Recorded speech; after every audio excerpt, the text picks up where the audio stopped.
अस्सलाम वालेकुम dear doctors. आज का हम लेक्चर स्टार्ट करने जा रहे हैं पैथोलॉजी एमबीबीएस फर्स्ट ईयर। और आज के इस टॉपिक में हम क्लियर करेंगे COPD and pathogenesis of bronchitis and emphysema को अच्छे तरीके से इसको क्लियर करेंगे।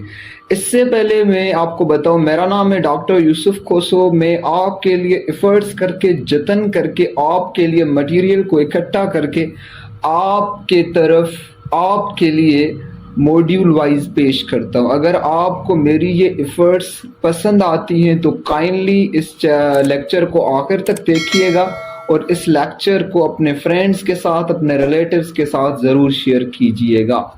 तो आइए आज का लेक्चर स्टार्ट करते हैं। टॉपिक का नाम है COPD, chronic obstructive pulmonary diseases. ये एक डिजीज नहीं है, इसमें काफ़ी सारी डिजीजेस आ जाती हैं। मैं आपको सिम्टम्स बताऊंगा कि अगर इस तरह की कोई डिजीज होती है तो आप समझ जाना कि ये एक COPD की टाइप है। उसमें मैं आपको आज के लेक्चर में क्लियर करूंगा pathogenesis of bronchitis and emphysema, ये दो टॉपिक्स भी क्लियर करवा दूंगा। तो आइए स्टार्ट करते हैं। COPD को अच्छे से समझते हैं। मैं आपको एक अच्छे विजुअलाइज वे में क्लियर करवाता हूं। तो सबसे पहले आप इस इंसान को देखिए, तो मैं आपको एक चीज समझाता हूँ। इस इंसान ने क्या किया, सबसे पहले इसने स्मोक करना स्टार्ट किया। ठीक है, आपको पता होगा कि जो स्मोक का धुआं है वो गर्म होता है और वो गर्म धुआं इंटर हो गया इसके नोज से अंदर इंटर हो गया, नेजल कैविटी में चला गया। नेजल कैविटी के बाद ये नीचे जाएगा, आपको पता होगा फेरिंग्स के बाद लैरिंग्स के बाद ट्रेकिया, ये डाउन चला जाएगा।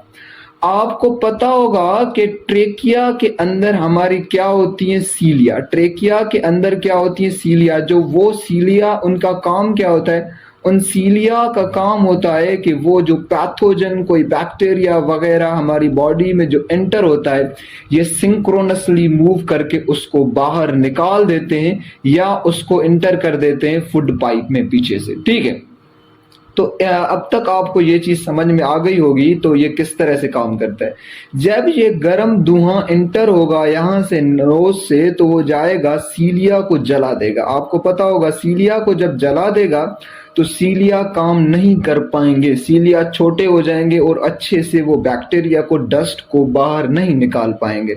तो बॉडी क्या करेगी, जब सीलिया खत्म हो जाएंगे तो बॉडी उनकी जगह पर म्यूकस को लाएगी। म्यूकस क्या करेगा, म्यूकस उन डस्ट पार्टिकल्स को, उन बैक्टीरिया को, उन पैथोजेंस को रोकने की कोशिश करेगा।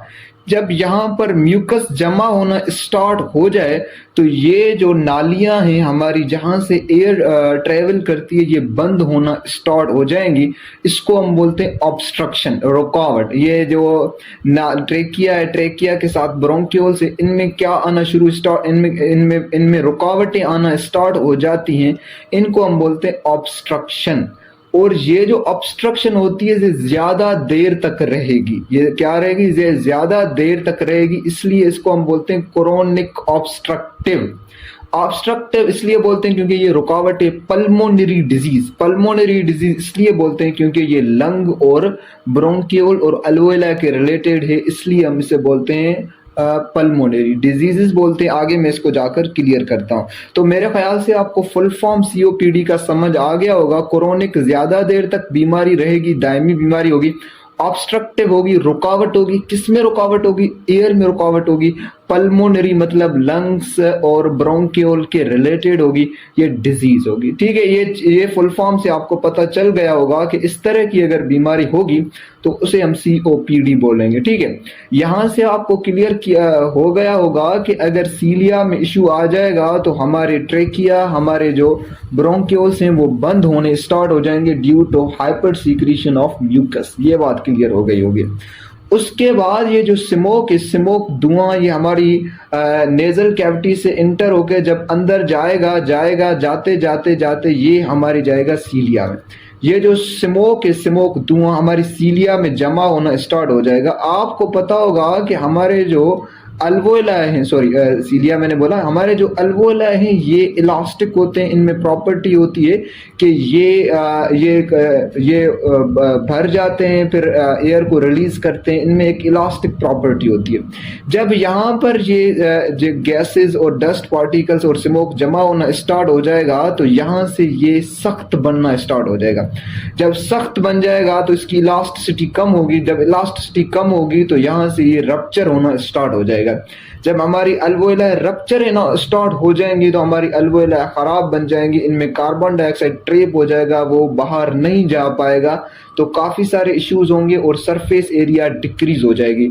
सरफेस एरिया डिक्रीज हो जाएगी तो वो जो पेशेंट है वो फास्ट ब्रीथिंग करेगा। जब फास्ट ब्रीथिंग करेगा तो उसको डिप्रेशन होगी, उसको एंजाइटी होगी, उसको पसीना आना स्टार्ट हो जाएगा। तो सबसे पहले आपने नोट किया कि ये जो सीओपीडी है, एक तो हमारे जो ब्रोंकस है और सॉरी ट्रेकिया है, ब्रोंकस है, उसके साथ साथ ब्रोंक्यूल्स पर अटैक कर सकती है। उसके बाद मैंने आपको अल्वोलाई का भी बताया। तो चलिए मैं आगे आपको दिखाता हूँ। ये एक इंसान है, आपको पता होगा कि ये मैंने पहले ही क्लियर कर दिया। यहाँ से एयर इंटर होगा, सीलिया हमारे डैमेज होंगे। सीलिया डैमेज होंगे तो म्यूकस ज्यादा प्रोड्यूस होगी और म्यूकस ज्यादा प्रोड्यूस होगी तो एयर को ऑब्स्ट्रक्शन मिलेगी।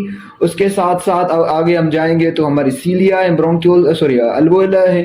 ब्रोंक्यूल्स के बाद ये नॉर्मल अल्वोलाई है। अल्वोलाई में मसला हो जाता है, यहाँ पर स्मोक डस्ट जमा हो जाता है तो इनकी इलास्टिसिटी खत्म हो जाती है और ये रप्चर हो जाते हैं। आपको यहाँ तक बातें क्लियर हो गई होंगी। उसके बाद मैं आपको यहाँ पर दिखाऊं कि ये एक नॉर्मल म्यूकोसिलरी ट्रांसपोर्ट है। ये नॉर्मल म्यूकोसिलरी ट्रांसपोर्ट है। यहाँ पर आप देखेंगे तो यहाँ पर सीलिया बड़े लेंथ के हैं और नॉर्मली अपना फंक्शन परफॉर्म कर रहे हैं। यहाँ पर एक एयरवे सरफेस लिक्विड है जिसको हम बोलते हैं ASL। ये एयरवे सरफेस लिक्विड का काम ये होता है कि ये सीलिया को अच्छे तरह से काम करवाता है और इनका फ्रिक्शन रिड्यूस करता है, जैसे ये आसानी से काम कर पाए। उसके बाद आप ये देखिएगा, ये एक स्मोकर पेशेंट का एक ये सीलिया दिखाया गया है। यहाँ पर देखेंगे शॉर्ट इन सीलिया लेंथ है।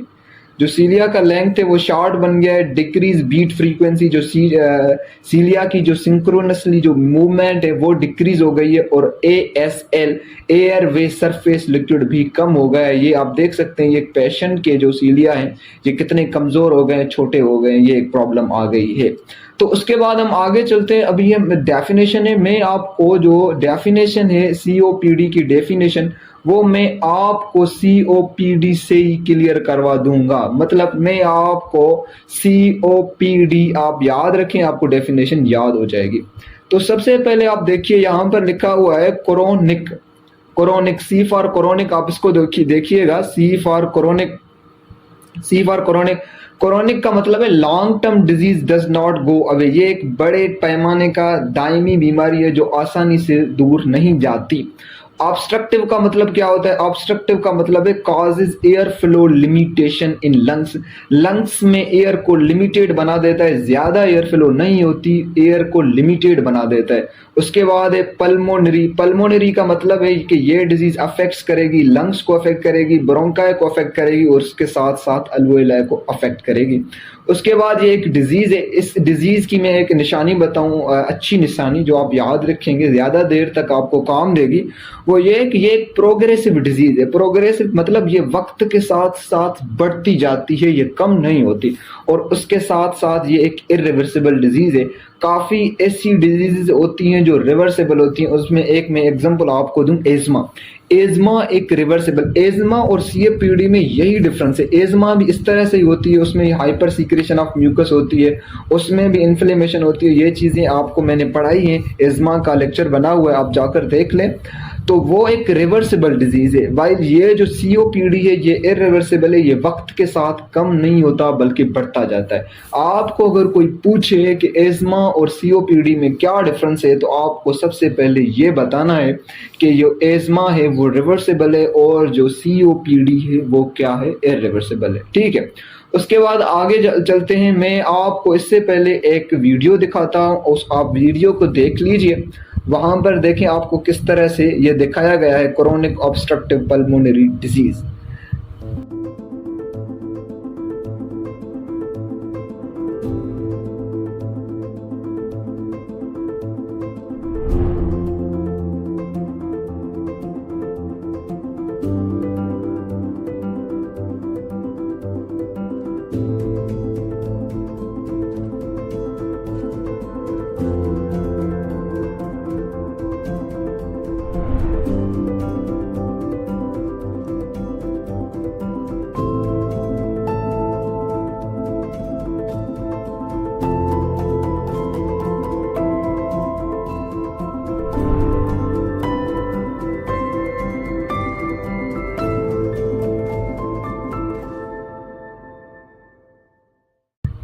चलें, आपने आप वीडियो देख ली, उसके बाद आप ये देखें सीओपीडी में कौन कौन से डिजीजेज आते हैं, क्रोनिक ऑब्स्ट्रक्टिव पल्मोनरी डिजीज में कौन कौन से डिजीजेज आ जाते हैं जो हमारी एयर को लिमिटेड बनाते हैं, इरिवर्सिबल होंगे। आप निशानियां क्या याद रखेंगे कि जो सीओपीडी होगी वो क्रोनिक होगी, ज्यादा देर तक रहेगी, और ऑब्स्ट्रक्टिव होगी, एयर फ्लो को रोकेगी, पल्मोनरी होगी, लंग्स रिलेटेड होगी, और इरिवर्सिबल होगी। ये अगर आपको निशानियां याद हैं तो इस निशानियों में से कोई भी अगर डिजीज किसी भी किस्म की इन निशानियों पर पूरा पूरा उतरती है तो आप समझ जाएंगे कि ये भी सीओपीडी है। चलो मैं आपको डिजीज इन्वॉल्व इन सीओपीडी में कौन कौन से डिजीज होते हैं तो मैं सबसे पहले आपको दिखाऊं क्रोनिक ब्रोंकाइटिस। क्रोनिक ब्रोंकाइटिस एक कंडीशन है, एक डिजीज है। ये मैंने आपको पहले भी बताया कि अगर कोई स्मोक करता है बंदा, ठीक है, स्मोक करता है कि उसकी स्मोक की वजह से, उसके गर्म धुएं की वजह से उसका सीलिया जो है वो खत्म हो जाएंगे, वो जल जाएंगे। तो मैंने ये आपको पहले बताया कि कोई स्मोक करेगा कि उनकी सीलिया जो है वो खत्म हो जाएंगे। सीलिया खत्म होंगे तो वहां पर ज्यादा म्यूकस प्रोड्यूस होगा। जब ज्यादा म्यूकस प्रोड्यूस होगा तो एयर वे हमारा क्या बनेगा, ऑब्स्ट्रक्टिव बन जाएगा, उसमें एक लिमिटेड एयर फ्लो होगी, तो ये प्रॉब्लम बन जाएंगे। तो ये ब्रोंक्यूल्स हैं, या ब्रोंक्यूल्स को ज्यादा जूम इन करके दिखाया गया है। आप यहाँ देखेंगे, यहाँ जो ब्रोंक्यूल्स का डायामीटर है वो बहुत कम बन गया है, यहाँ पर ऑब्स्ट्रक्शन आ गई। आप देखें ये जो येलो कलर का दिख रहा है ये क्या है, म्यूकस है।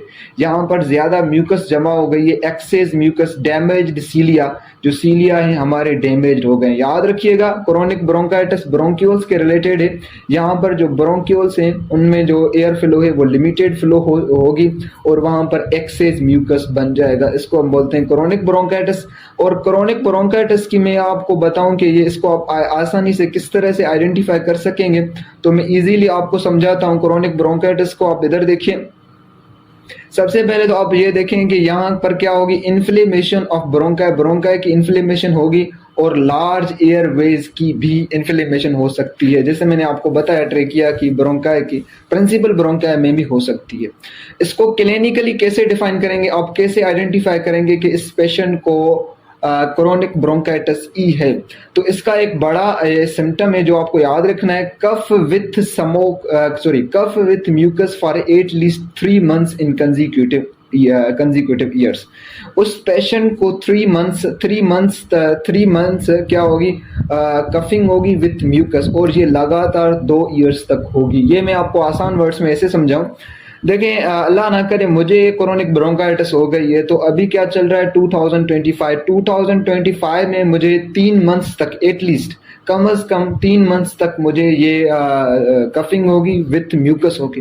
और 2026 में भी 3 month तक कम अज कम, 26 में भी मुझे कम अज कम 3 months तक जो है ये कफ होगी विथ म्यूकस। तो टोटल कितने मंथ्स हो गए, टोटल 6 months हो गए, और कंजिक्यूटिव 2 years में हो गए। अगर ये आपको सिम्टम्स मिल रहे हैं तो आप समझ जाएंगे कि इस बंदे को और इस पेशेंट को क्रोनिक ब्रोंकाइटिस ई है।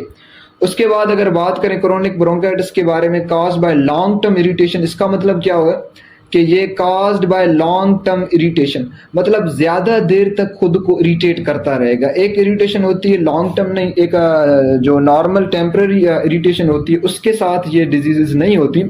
लॉन्ग टर्म इरिटेशन हो मतलब कोई बंदा ज्यादा देर तक स्मोकिंग करता रहे तो ही उसको क्रोनिक ब्रोंकाइटिस होगी, ऐसे नहीं है एक दिन उसने स्मोक किया तो उसको क्रोनिक ब्रोंकाइटिस हो जाएगी।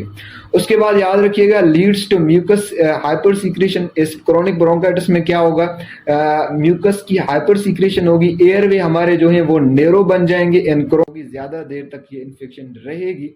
तो ये चीजें आपने पहले ही डिस्कस कर ली, क्रोनिक ब्रोंकाइटिस में क्या क्या चीजें होती हैं, उनकी मेन सिम्टम्स क्या हैं, ये आपने देख ली। उसके बाद आता है एम्फीसीमा। एम्फीसीमा भी क्रोनिक ऑब्स्ट्रक्टिव पल्मोनरी डिजीज में इन्वॉल्व है। इसमें भी जो है वो गैसेज एक्सचेंज लिमिटेड बन जाता है और ये भी एक इरिवर्सिबल है। उसके साथ साथ इसमें अगर याद देखा जाए तो ये भी एक क्रोनिक है। एम्फीसीमा में आते हैं कि पैथोफिजियोलॉजी ऑफ एम्फीसीमा को सबसे पहले समझें। ये एक नॉर्मल हेल्दी लंग्स हैं और इनके जो है ये हेल्दी अलवेल है, ठीक है। अगर वो बंदा स्मोक करना स्टार्ट कर दे, जब स्मोक करना स्टार्ट करेगा तो उसके जो स्मोक जो टोबैको के जो पार्टिकल्स हैं वो जाकर कहाँ, अल्वोलाई में जाकर यहाँ इस तरह से ये ब्लैक ब्लैक आपको दिख रहे होंगे, इस तरह से जाकर रुक जाएंगे। जब इस तरह से रुक जाएंगे तो अल्वोलाई क्या बन जाएगी, हार्ड बन जाएगी। जब हार्ड बन जाएगी तो इसकी इलास्टिसिटी खत्म होगी। जब इलास्टिसिटी खत्म होगी तो अल्वोलाई में जब गैस आएगी तो वो ज़्यादा एक्सपेंड नहीं हो पाएंगे। जब एक्सटेंड नहीं हो पाएंगे तो यहाँ से ये अल्वोलाई रप्चर होना स्टार्ट हो जाएंगे, तो इनकी सरफेस एरिया कम होती जाएगी और कार्बन डाइऑक्साइड बाहर नहीं निकलेगी, तो जो पेशेंट है वो ज़्यादा फास्ट ब्रीथिंग करेगा। तो आप याद रखिएगा कि एम्फीसीमा जब भी वर्ड आए तो ये अल्वोलाई के रिलेटेड है, और क्रोनिक ब्रोंकाइटिस जब भी आए तो वो मोस्टली ब्रोंकियोल्स के रिलेटेड ही होता है। तो उसके बाद अगर मैं डिस्कस करूं आपके साथ, इसमें क्या होता है, एम्फीसीमा में क्या होता है, तो एम्फीसीमा में आप याद रखिएगा डिस्ट्रक्शन ऑफ अल्वोलर वॉल्स। जो अल्वोलाई की वॉल्स हैं, डिस्ट्रक्शन ऑफ अल्वोलर वॉल्स जो हैं वो डिस्ट्रॉय हो जाएंगी। एयर सेक्स भी आपकी क्या हो जाएंगी, डिस्ट्रॉय हो जाएंगी। और लॉस ऑफ इलास्टिसिटी खत्म हो जाएगी, रिकॉइल खत्म हो जाएगी, वो रिकॉइल नहीं हो सकेंगे। एयर वहां पर ट्रेप हो जाएगी, कार्बन डाइऑक्साइड वहां से बाहर आसानी से नहीं जा पाएगी, तो ये प्रॉब्लम होंगे।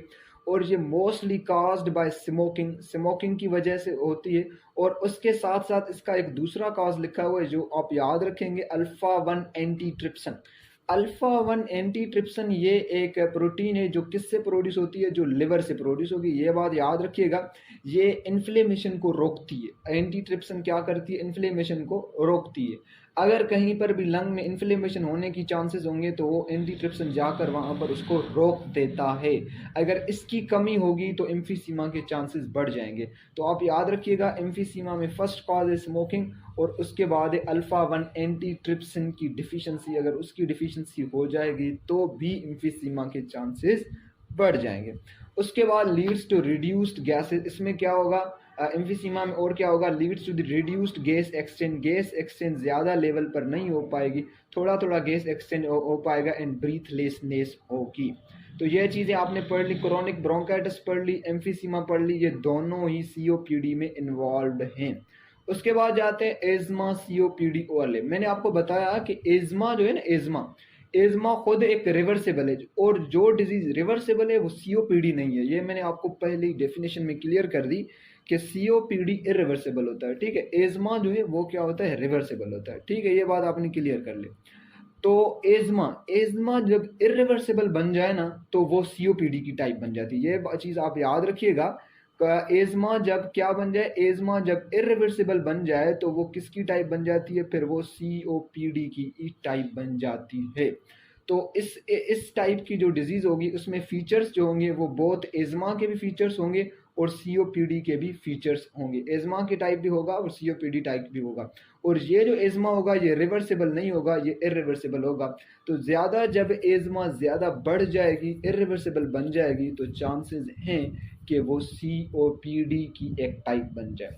उसके बाद आते हैं काजेज ऑफ सीओपीडी। सीओपीडी की क्या क्या काजेज हैं। सबसे पहले तो आप याद रखें कि सीओपीडी के जो मोस्ट कॉमन काज है वो आप याद रखिएगा कि सीओपीडी का जो मोस्ट कॉमन काज है वो है सिगरेट स्मोकिंग।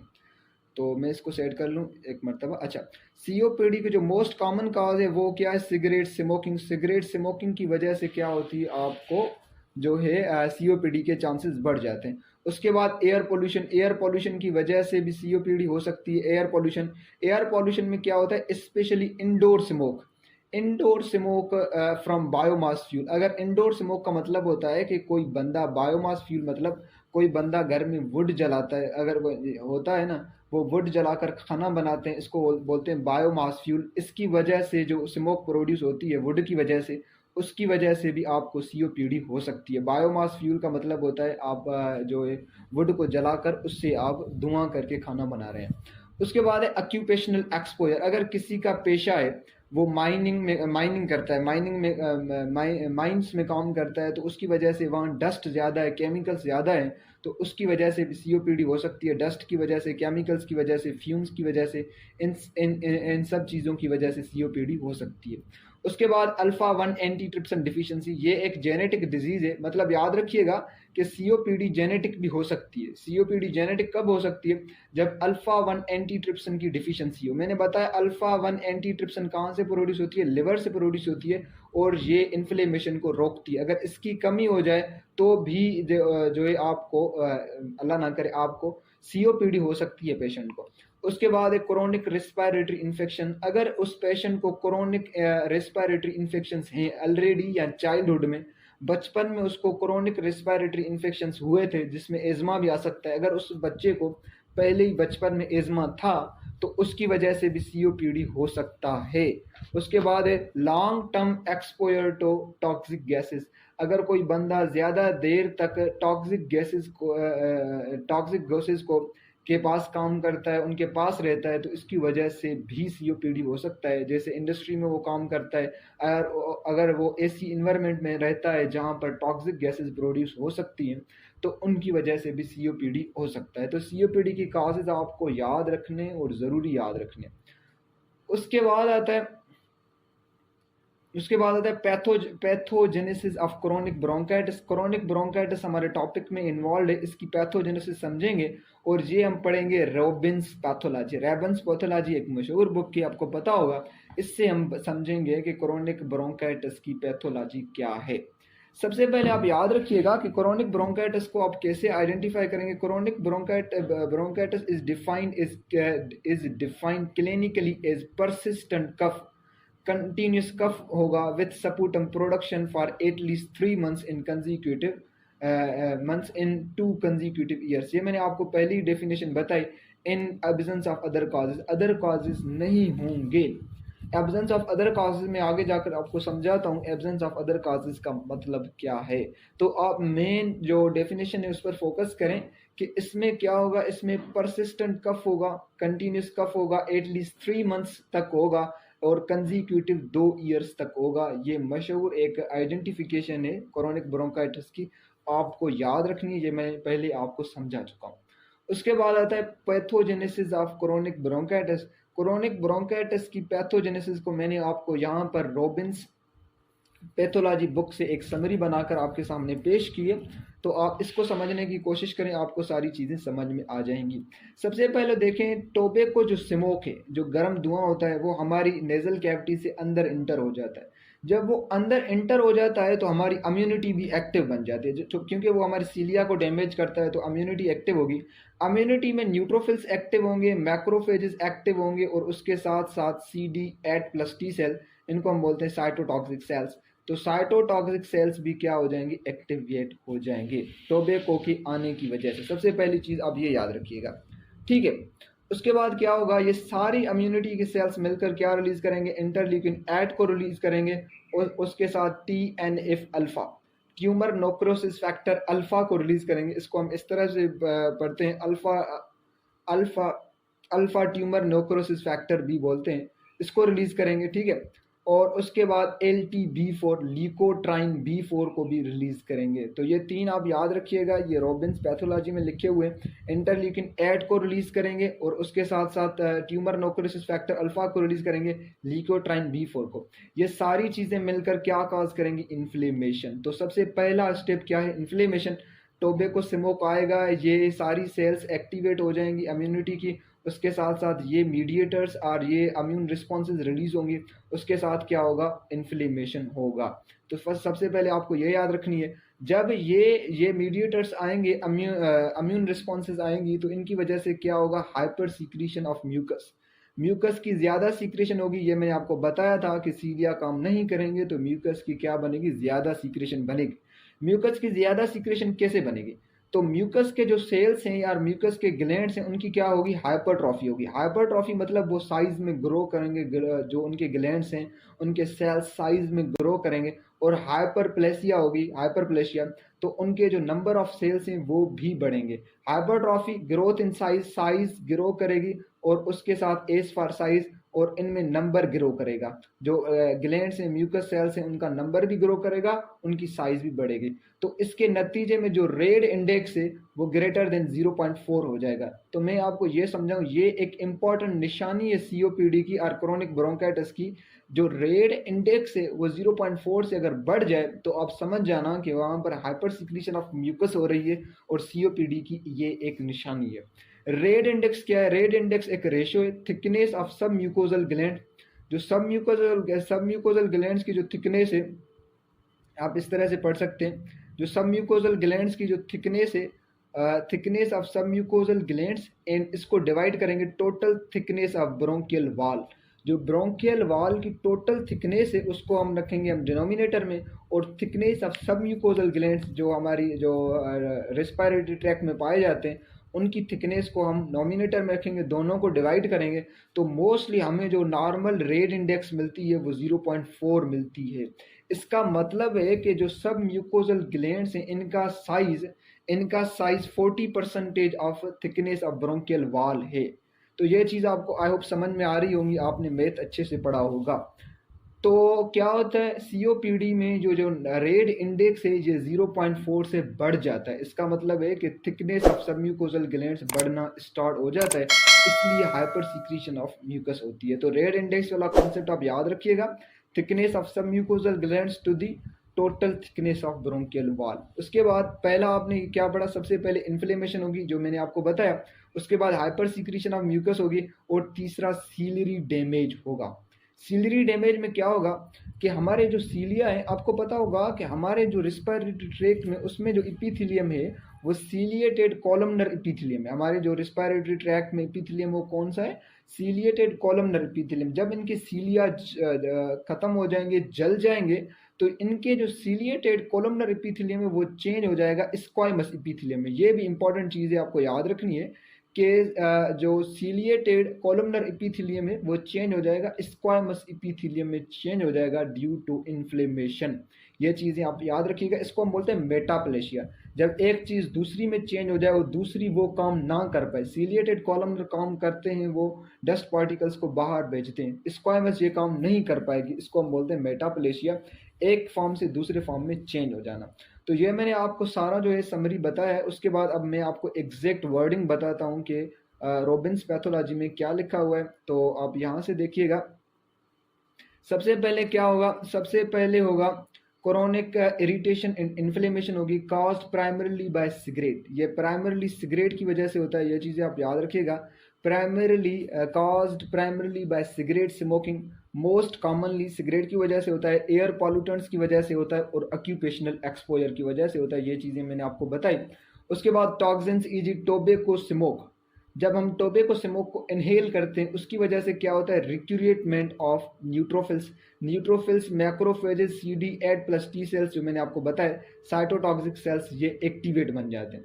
जब ये एक्टिवेट हो जाते हैं तो ये रिलीज करते हैं प्रो इन्फ्लेमेटरी साइटोकाइंस जो मैंने आपको बताया ऊपर, इंटरल्यूकिन 8 को रिलीज करते हैं, TNF अल्फा को, LTB4 को, TNF ट्यूमर नोक्रोसिस फैक्टर अल्फा को रिलीज करते हैं, और लीकोट्राइन B4 को भी रिलीज करते हैं। इनका काम क्या होता है, ये इन्फ्लेमेशन काज करवाते हैं। आई होप सो ये मैंने ऊपर भी आपको समझाया, यहाँ पर भी आपको समझ में आ गया होगा। तो उसके बाद चलें आगे चलते हैं। उसके बाद आपने ये तो अच्छे से समझ आ गया होगा, इसको क्या हो गया, ये क्यों ठीक नहीं हो रहा। तो आगे चलते हैं, ठीक है। तो टॉक्सिन्स आपको समझ में आ गए होंगे। उसके बाद है म्यूकस हाइपर सीक्रेशन, ज्यादा म्यूकस प्रोड्यूस होगी, म्यूकस हाइपर सीक्रेशन। तो सबसे पहले आपने इन्फ्लेमेशन देखा, उसके बाद है म्यूकस हाइपर सीक्रेशन, ये एक मेजर फीचर है। इसमें क्या होगा, हाइपरट्रॉफी एंड हाइपरप्लेशिया ऑफ सब म्यूकोजल ग्लैंड्स। जो सब म्यूकोजल ग्लैंड्स हैं वो हाइपरट्रॉफी साइज में भी ग्रो करेंगे और नंबर में भी ग्रो करेंगे। इसके नतीजे में जो हमारा रेड इंडेक्स है वो 0.4 से ग्रो कर जाएगा। ये एक हिस्टोलॉजिक हॉलमार्क है, ये चीज़ें आपको याद रखनी हैं। सेकंड चीज़ आपने पढ़ ली। उसके बाद क्या कहते हैं आगे, इंक्रीज्ड गोबलेट सेल्स बढ़ जाएंगे इन स्मॉल एयरवेज में गोबलेट सेल्स बढ़ जाएंगे। उनका काम क्या है, म्यूकस प्रोड्यूस करना। तो इसकी वजह से एक्सेसिव म्यूकस प्रोड्यूस होगा। जब एक्सेसिव म्यूकस प्रोड्यूस होगा तो प्लगिंग ऑफ ब्रोंक्यूल्स बंद होना स्टार्ट हो जाएंगे। जैसे किसी नाले में ज़्यादातर कोई कचरा वगैरह पड़ जाए तो वो बंद होना स्टार्ट हो जाते हैं। इस तरह से ज़्यादा म्यूकस होने की वजह से जो ब्रोंक्यूल्स हैं वो बंद होना स्टार्ट हो जाएंगे। उसके बाद है इम्पेयर्ड, तीसरी चीज क्या है, impaired ciliary function in mucus clearance. Impaired बोलते हैं अफेक्ट, मतलब सीलरी जो फंक्शन है वो अफेक्ट हो जाएगी और म्यूकस क्लियरेंस भी अफेक्टेड हो जाएगी। सीलरी फंक्शन कैसे इफेक्ट हो जाएगी, स्मोक एंड इन्फ्लेमेशन की वजह से जो स्क्वायमस मेटाप्लेशिया होगी। मैंने आपको बताया स्क्वायमस मेटाप्लेशिया मतलब जो हमारे जो ब्रोंक्यूल्स में जो सीलिएटेड कॉलमनर एपिथेलियम है वो किस में कन्वर्ट हो जाएगी, स्क्वायमस मेटाप्लेशिया में। ये चीज लिखी हुई है कि स्मोक एंड इन्फ्लेमेशन की वजह से squamous metaplasia columnar epithelium convert हो जाएगा स्क्वायमस एपिथेलियम में। तो स्क्वायमस मेटाप्लेशिया ब्रोंकियल एपिथेलियम इसमें स्क्वायमस में कन्वर्ट हो जाएगी। एंड सीलरी डिसफंक्शन जो हमारे जो सीलिएटेड सेल्स हैं वो काम नहीं कर पाएंगे, उसकी वजह से क्या होगा, डिफेक्टिव म्यूकोसिलरी। तो हमारे जो सीलिया है वो काम नहीं कर पाएंगे, वो मोशन नहीं कर पाएंगे, तो इसकी वजह से वहाँ पर म्यूकस जमा होना स्टार्ट हो जाएगा। डिफेक्टिव म्यूकोसिलरी एस्केलेटर ये काम नहीं करेंगे सीलिया हमारे, उसकी वजह से क्या होगा, म्यूकस वहाँ पर जमा होना स्टार्ट होगा। म्यूकस स्टेसिस इसको हम बोलते हैं, म्यूकस वहाँ पर जमा होना स्टार्ट हो जाएगा। जब म्यूकस वहाँ पर जमा होना स्टार्ट हो जाएगा तो बैक्टीरिया की वहाँ पर कॉलोनी बनना स्टार्ट हो जाएगी, वहाँ पर बैक्टीरिया ज़्यादा आने स्टार्ट हो जाएंगे। जब वहाँ पर ज़्यादा बैक्टीरिया आने स्टार्ट हो जाएंगे तो वहाँ पर इन्फेक्शन के चांसेस बढ़ जाएंगे। उसके बाद एयरवे ऑब्स्ट्रक्शन, चौथी चीज़ क्या है, एयरवे ऑब्स्ट्रक्शन। जाहिर बात है इतनी चीज़ें आ जाएंगी, म्यूकस आ जाएगी, बैक्टीरियल कॉलोनाइजेशन हो जाएगी, तो जाहिर बात है हमारी जो एयरवे है वो बंद होना लाजिम है, वो बंद ही हो जाएगी। उसके बाद ड्यू टू क्रोनिक इन्फ्लेमेशन की वजह से फाइब्रोसिस होगी, जो हमारे एयरवेज हैं वो हार्ड बन जाएंगे और नेरो बन जाएंगे। नेरोइंग ऑफ स्मॉल एयरवेज हमारे क्या बन जाएंगे, नेरो बन जाएंगे। इसको हम बोलते हैं ऑब्स्ट्रक्टिव ब्रोंकियोलिटिस। ये एक डिजीज है ऑब्स्ट्रक्टिव ब्रोंकियोलिटिस, जिसमें हमारे जो ब्रोंक्यूल्स हैं वो बंद हो जाएंगे और नेरो हो जाएंगे, इसको हम बोलते हैं ऑब्स्ट्रक्टिव ब्रोंकियोलिटिस। उसके बाद क्या हो गई, एयरवे ऑब्स्ट्रक्शन में स्मूथ मसल हाइपरट्रॉफी, जो स्मूथ मसल्स हैं वो ज्यादा ग्रो कर जाएंगे, ज्यादा बन जाएंगे साइज में, उसकी वजह से फर्दर एयर फ्लो लिमिटेड हो जाएगी, क्योंकि स्मूथ मसल ज्यादा बढ़ जाएंगे, वो कॉन्ट्रैक्टेड हो जाएंगे, तो एयरवेज हमारे और छोटे बन जाएंगे। और उसके बाद पांचवा की क्या चीज़ है, फ्रीक्वेंट इन्फेक्शंस, बार बार इन्फेक्शन होगी। कैसे इन्फेक्शन होगी, म्यूकस स्टेसिस, वहाँ पर म्यूकस रुक जाएगा। इम्पेयर्ड डिफेंसेस, जो हमारी डिफेंस मैकेनिज्म है वो कॉम्प्रोमाइज हो जाएगी, वो अफेक्टेड हो जाएगी, काम नहीं कर पाएगी। तो रिक्यूरेंट बार बार बैक्टीरियल इन्फेक्शंस होंगी, बार बार बैक्टीरिया अटैक करेंगे, easy H influenza and S नमूनिया, ये बार बार अटैक करेंगे। उसके वजह से क्या होगा, एग्जासर्बेशंस होगी। एग्जासर्बेशंस हम बोलते हैं कि हमारी जो कंडीशन है वो और बिगड़ जाएगी, ज़्यादा बिगड़ जाएगी, उसकी वजह से मोर इन्फ्लेमेशन होगा और मोर डैमेज होगा। तो ये चीज़ें आप याद रखिएगा। ये सारी चीज़ें मैंने आपको समरी में भी बताई है, पर यहाँ पर भी लिखी हुई है। तो सबसे पहले आप यहाँ पर आप क्या याद रखेंगे, मैं इसको छोटा कर लूँ। सबसे पहले आपने देखा, सबसे पहले क्रोनिक इरिटेशन होगी और इन्फ्लेमेशन होगी, इसमें क्या क्या चीज़ें आती हैं वो मैंने आपको बताई। उसके बाद क्या होगा, उसके बाद जो सेकंड में क्या होगा, म्यूकस हाइपर सीक्रेशन, ज़्यादा म्यूकस प्रोड्यूस होगी। पहले इरिटेशन और इन्फ्लेमेशन होगी, उसके बाद म्यूकस हाइपर सीक्रेशन होगी। और तीसरी क्या होगी, जो जो हमारे सीलिया हैं वो अफेक्टेड हो जाएंगे। Impaired ciliary function in mucus clearance और सीलिया का काम हमारा अफेक्टेड हो जाएगा। चौथा एयरवे ऑब्स्ट्रक्शन हो जाएगी, ये चीज़ आप याद रखेंगे। पांचवा फ्रीक्वेंट इन्फेक्शंस होगी, बार बार इन्फेक्शंस होंगे। ये सारी चीज़ें आप याद रखेंगे। अगर आपको ये चीज़ें अच्छे से समझ में नहीं आ रही तो सबसे पहले ये आप समझ लें, उसके बाद ये पढ़ लें, आपको समझ में आ जाएगा। उसके बाद आगे चलते हैं रॉबिन्स समरी। रॉबिन्स में जो समरी फाइनल लिखी हुई है वो क्या लिखा हुआ है, वहाँ पर लिखा हुआ है कि chronic bronchitis is characterised Chronic bronchitis is characterized by hypersecretion of mucus, ज़्यादा mucus जनरेट होगी, रिलीज होगी। Chronic inflammation होगी in structural changes in the bronchi, structural changes होंगी ब्रोंकाई में, leading to persistent cough and sputum production होगी। The Reid index ratio of submucosal gland thickness to bronchial wall thickness is increased, reflecting mucus gland hypertrophy। ये red index बढ़ जाएगी, इसका मतलब ये हो रहा है, ये शो कर रहा है कि जो हमारे म्यूकस ग्लैंड है उनमें क्या हो जाएगी, हाइपरट्रॉफी हो जाएगी। उसके बाद क्रोनिक ब्रोंकाइटिस वर्सेस एम्फीसीमा यहाँ पर समझाया हुआ है। तो यहाँ पर आप देखें, यहाँ पर यहाँ ये हमारे ट्रेकिया है, ये सबसे पहले प्रिंसिपल ब्रोंकाई है यहाँ से। तो उसके बाद यहाँ पर क्या होगा, लार्ज एयरवेज ट्रेकिया ब्रोंकाई, यहाँ पर क्या होगी, हाइपर सीक्रेशन होगी, इन्फ्लेमेशन होगी और क्रोनिक ब्रोंकाइटिस होगी। आपको पता होगा कि हमारे जो ब्रोंकाइटिस हैं वो छोटे हो जाएंगे, उनमें हाइपरट्रॉफी हो जाएगी, हाइपर सीक्रेशन ऑफ म्यूकस हो जाएगी, इसके लिए वहाँ पर वो क्या हो जाएंगे, डैमेज हो जाएंगे, वो छोटे हो जाएंगे। तो स्मॉल एयरवेज बन जाएंगे ब्रोंक्यूल्स, और प्री ब्रोंक्यूलर फाइब्रोसिस होगी, जो हमारी जो ब्रोंक्यूल है वो सख्त बन जाएगी, हार्डन बन जाएंगे, एयरवे ऑब्स्ट्रक्शन होगी, और इसको हम क्या बोलते हैं, क्रोनिक ब्रोंक्योलिटिस, जो मैंने आपको बताया कि ब्रोंक्यूल्स अगर बंद हो जाएं तो इस डिजीज़ को हम ये भी बोलते हैं, क्रोनिक ब्रोंक्योलिटिस भी बोलते हैं। उसके बाद एम्फीसीमा। अब ये याद रखिएगा कि क्रोनिक ब्रोंकाइटिस ये जो है पाथ के रिलेटेड है, मतलब ट्रेकिया के रिलेटेड हो सकता है, ब्रोंकाई के रिलेटेड हो सकता है, मोस्टली ब्रोंक्यूल्स के रिलेटेड होता है, तो ये चीज़ आप याद रखिएगा। और एम्फीसीमा मोस्टली रिलेटेड किसके रिलेटेड है, ये मोस्टली ये जो है मोस्टली अल्वोलाई के रिलेटेड होता है। प्योर एम्फीसीमा क्या होता है, इसमें रेस्पिरेटरी जो ब्रोंक्यूल्स अल्वोलर डक्ट्स हैं, अल्वोला है, इनमें इलास्टिसिटी ख़त्म हो जाती है और ये एक्सपेंड और कॉन्ट्रैक्ट और एक्सपेंड आसानी से नहीं हो पाते। तो आज का लेक्चर हमारा यहाँ तक था। अगर आपको ये लेक्चर अच्छे से समझ में आया और रॉबिन्स पैथोलॉजी अगर आप पढ़ना चाहें तो पढ़ लीजिएगा, वहाँ से आपको ये चीज़ समझ में आ जाएगी। 15 चैप्टर आप पढ़ लीजिएगा, वहाँ से आपको ये क्लियर हो जाएगी। तो आज का लेक्चर यहाँ तक था, इंशाल्लाह आगे के लेक्चर में और चीज़ें सीखेंगे। खुदा हाफिज़।